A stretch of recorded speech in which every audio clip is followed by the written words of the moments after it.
UAE కూడా యుద్ధంలోకి దూకేసింది. ఇక Iran చేసినటువంటి దాడులకి ఓపిక పట్టి, పట్టి, పట్టి ఇక మా వల్ల కాదని యుఏఈ కూడా ఇరాన్ ఆయువు పట్టు అయినటువంటి వాటర్ ప్లాంట్ మీద దాడి చేసింది. ఇరాన్‌కి ఇప్పుడు చాలా అవసరం చమురు కంటే కూడా నీరు.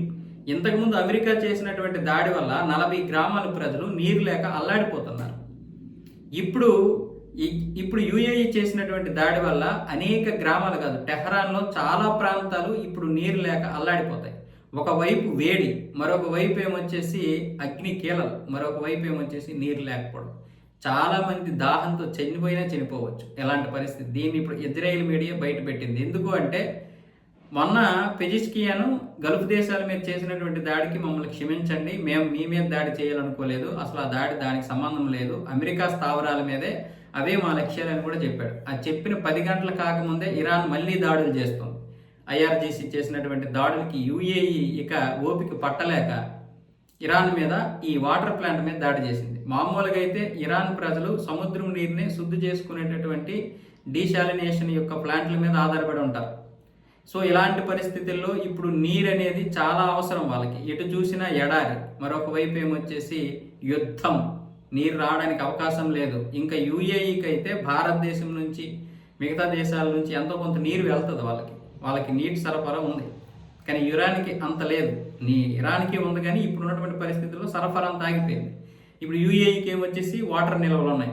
మనకి ఎలాగైతే ఈ చమురు నిల్వల కోసం కొట్టుకుంటామో అలాగే వాళ్ళు వాటర్ నిల్వల కోసం కొట్టుకుంటారు. వాటర్ నిల్వలు బాగా పెంచుకుంటున్నారు.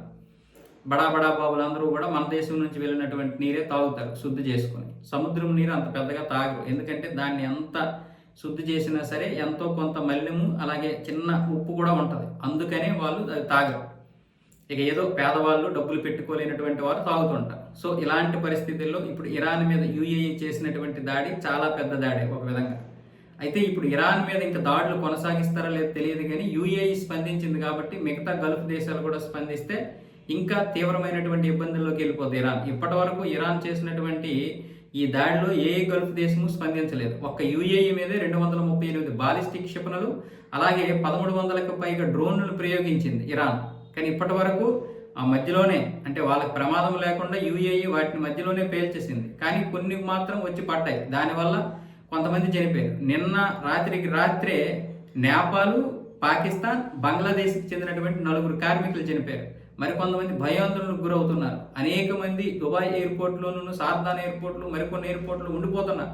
వాళ్ళ మీద ఎప్పుడు ఏ క్షిపణి వచ్చి పడుతుందో భయానికి ఇప్పుడు ప్రొటెక్షన్ చేయాల్సి వస్తుంది యుఏఈ. ఇరాన్ మీద దాడి చేయడం వాళ్ళ ఉద్దేశం కాదు. ఇరాన్ మీద ఎంత అయినా సరే దాడి చేయరు వాళ్ళు, ఖురాన్ ప్రకారం చేయరు.